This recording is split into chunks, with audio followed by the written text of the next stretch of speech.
그녀는 날 보며 차분하게 말을 이어갔다. 사장님요. 지금은 선우씨가 많이 힘들 겁니다.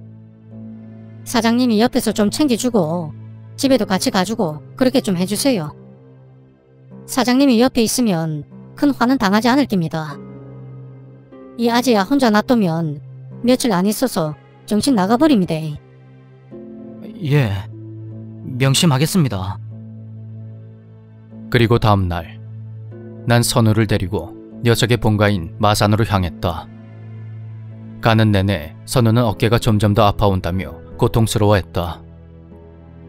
내가 운전대를 잡고 마산으로 가면서 녀석과 이런저런 이야기를 했는데 알고 보니 선우에게는 73세 어머니가 있었다.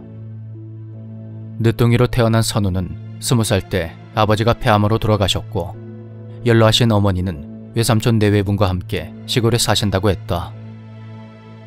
1년이 다 되도록 알고 지낸 동생이었는데 내가 그걸 왜 모르고 있었을까? 안쓰러운 마음과 함께 후회가 밀려왔다. 선우의 본가는 마당과 평상이 있는 평범한 시골집이었다. 집에 들어서는 순간 선우는 손으로 어딘가를 가리키며 이런 말을 했다.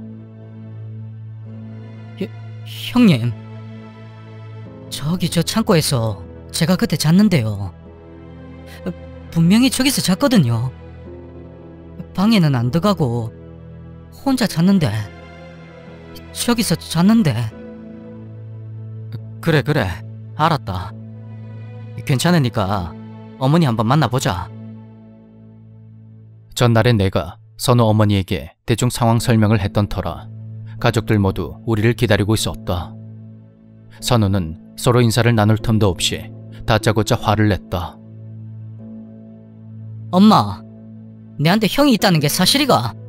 대체 뭔 소리고? 선우야, 네가 그걸 왜 알았노?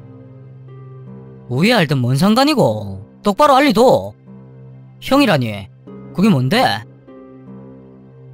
그때 선우 외삼촌이 어머니의 손을 잡으며 조용히 말했다. 누님, 이제 그만 말해줍시다. 우리가 무슨 큰 죄 지었습니까? 선우야, 너가 엄마가 예전에 네 아버지 만나기 전에 한번 결혼을 했었다. 네 충격받을까봐 엄마가 속으로 계속 삭히고 살았다 아이가. 선우 엄마의 속사정은 이러했다. 선우 엄마는 첫 번째 남편을 만나 결혼 후 2년쯤 지났을 때 아들을 하나 낳았다.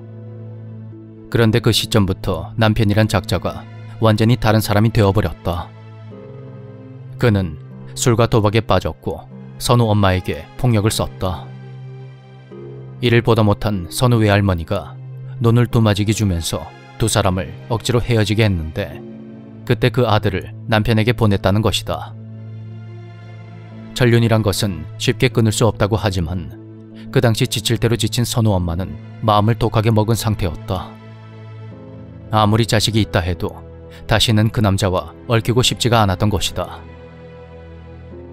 그렇게 혼자서 갖은 고생을 하며 살던 선우 엄마는 시간이 흘러 재혼을 했고 늦둥이로 낳은 자식이 바로 선우였다. 하지만 어렵게 찾은 행복은 그리 오래가지 못했다. 그 아들이 선우 엄마를 찾아왔던 것이다. 그 이야기를 하면서 외삼촌은 완전히 질려버렸다는 듯이 말을 이어갔다.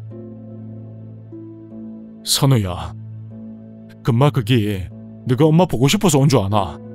아이데. 피는 못 속인다고 금마가 지가 아버지랑 똑같은 기라.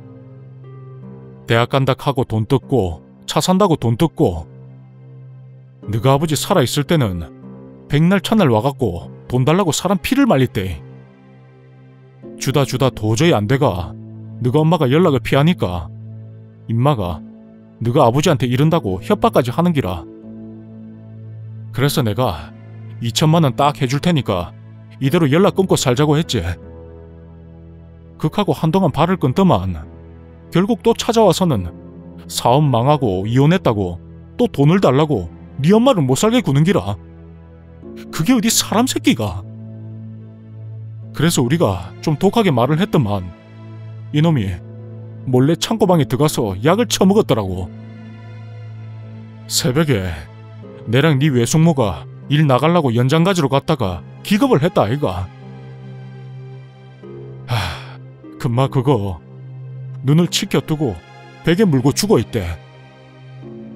바로 경찰에 신고해서 금마 친척이란 사람이 와서 처리하고 우리도 조사까지 다 받았지. 근데 시골이라 동네가 좁으니까 소문이 바로 나빴다. 너가 엄마가 온 동네 사람들 붙잡고 절대로 우리 선우한테는 말하지 말라고 신신당부를 하고, 거기서 네 타작할 때도 처음엔 오지 마라 한 거 아이가. 이게 뭔 질긴 악연인지. 그게 너가 엄마 평생 저주한다고 편지까지 쓰고 간 놈이다 그게. 그 놀라운 이야기를 우린 그저 멍하니 듣고만 있었다. 선우 엄마는 작은 어깨를 들썩이며 조용히 울고 있었고, 선우는 완전히 넋이 나가 있었다. 나는 이 이야기를 그대로 선녀님에게 전했고, 내가 주소를 알려주자 그녀가 몇 시간 뒤에 선우의 본가로 찾아왔다.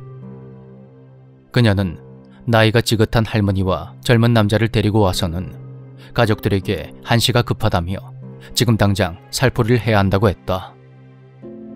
그녀는 미리 준비해온 음식을 차리며 서둘러 준비를 마쳤고, 선우를 창고방으로 데리고 들어가 의식을 시작했다. 그리고 1시간 후 선우는 온몸이 땀에 젖은 채 멍한 얼굴로 나왔다.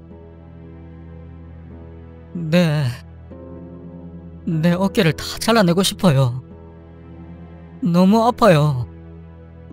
선우씨, 이제 다 됐으니까 걱정하지 말고 내가 써준 부적은 무조건 몸에 지니고 다녀야 된다. 그리고 어머니, 이 창고는 이제 아예 막아놓던지 문을 반대 방향으로 내서 쓰이소. 이제 다 되심더. 네.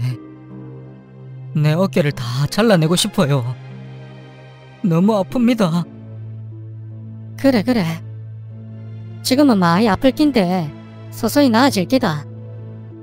그놈아가 선우씨 어깨를 왼쪽 오른쪽 번갈아 가면서 쳐 물고 있다 아이가. 아이고, 나도 그거 떼낸다고 시겁했다. 그 말을 듣고 있자니 온몸에 소름이 돋았다.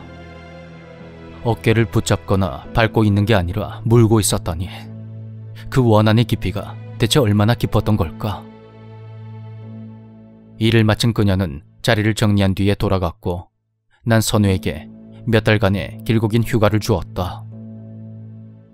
녀석과 종종 연락을 주고받으며 몸은 어떠냐고 물어보니 정말 신기하게도 통증이 완전히 사라졌다고 한다.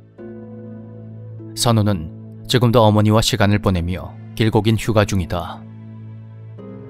그 일이 있고 며칠 후 난 그녀에게 연락을 했다. 일이 워낙에 일사천리로 진행된 탓에 살해를 한다는 걸 까맣게 잊고 있었던 것이다. 난 그녀와 약속을 잡고 식사를 하게 되었다. 그런데 아이고, 살해는 무슨요. 대심더. 근데 그때 사장님도 봤지요. 네? 뭘요? 선우씨 대불고 우리 집에 처음 온 날 금마가 어깨 물고 있던 거요. 예? 저 못 봤는데요. 저는 뭐 어깨 밟고 올라가 있거나 선우 등에 엎여 있는 줄 알았지, 어깨를 물고 있을 거라고는 생각도 못 했습니다. 전혀 안 보이던데요. 아니, 그날 사장님하고 선우씨하고 왔을 때 금마가 사장님만 뚫어지게 노려보고 있던데. 그래서 사장님도 금마 보고 욕했다 아닙니까? 그리고 그날 나는 선우씨한테 집에 가서 엄마한테 물어봐라 이 소리만 했지, 이야기는 계속 금마하고만 했잖아요. 기억 안 납니까? 예? 아, 그래. 돌이켜 생각해보니 그날 선녀님은 선우와 대화를 한 적이 없었다. 얼핏 보면 선우와 이야기를 나눈 것 같지만 곰곰이 생각해보면 그녀는 선우의 어깨를 물고 있는 그것과 이야기를 하고 있었던 것이다. 그리고 그녀의 집에 들어서는 순간 난 분명히 보았다. 선우의 뒤에 있는 그놈의 모습을 말이다. 그리고 나도 모르게 순간적으로 욕을 내뱉었던 것이다.